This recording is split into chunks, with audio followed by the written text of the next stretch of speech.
Okay, well, I just finished building this wooden countertop, and if you didn't see the video on that, or if you'd like to, just click on the link right here.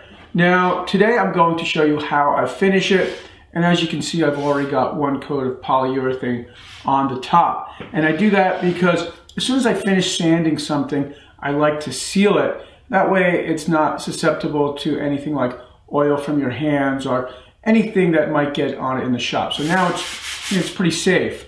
So the next step is to sand the top with 320, and then I'm going to flip the top over and get at least one coat of finish on the bottom, because even though you're not going to see the bottom of the countertop, it's important to seal every side of the wooden top. That way it won't absorb any moisture in the atmosphere, and the countertop will be more stable and less likely to expand and contract. I'm using silicone carbide sandpaper, and it's 320, and I'm going to make sure that I sand with the grain.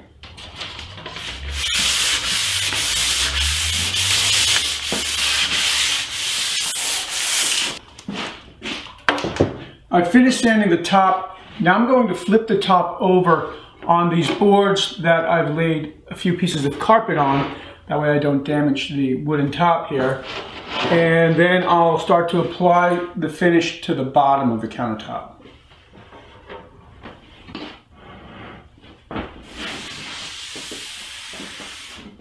I'm using a paper towel, just a dry paper towel, to remove any sawdust that's on the top.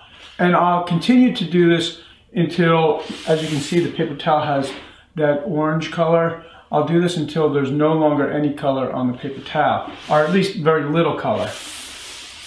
Well, now I'm ready to apply the polyurethane, and I'm using Bullseye Polyurethane by Zinsser. It's oil-based and it's a semi-gloss finish. I'm going to apply it with a foam roller, and I'm going to get all the material on the countertop, and then I'm going to brush it out with the grain using a foam brush. And another thing I thought I should mention is I always try to finish things or apply the finish at the end of the day. That way the job is done and I can get out of the environment. Because when I apply this, I'm going to wear a mask. It really has a strong smell, and I don't want it in my environment for the entire day. And by the time I come in tomorrow, most of those fumes will have dissipated.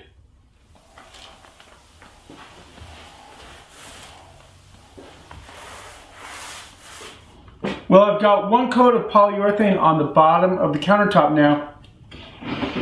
Wow, this stuff is really strong. And now I'm going to flip the countertop over, and the bottom will be resting on these 3-inch deck screws that I've put through a piece of 3/4 inch plywood. That'll hold the countertop up so the countertop will dry.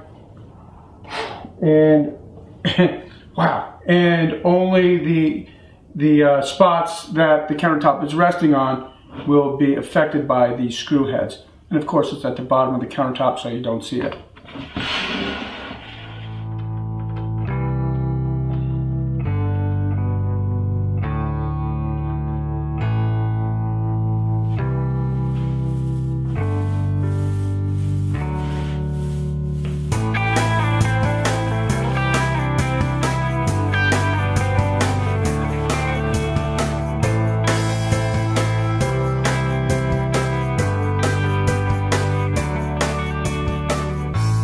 Well, a few days have gone by, and I now have 3 coats of polyurethane on the countertop, and I've sanded in between each coat with 320 sandpaper.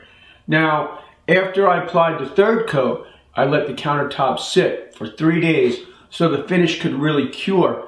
And what I'm going to do now is hand rub the finish, and for that I'm going to use a product called Wooloo Paste, and it's by the company Mohawk. And basically, it's a lubricant for your steel wool so you don't burn the finish. So I'm going to put a little of the Wooloo on the steel wool here, and then just rub in the direction of the grain. And I wanted to mention that I'm using 4-0 steel wool, so it's a very fine steel wool.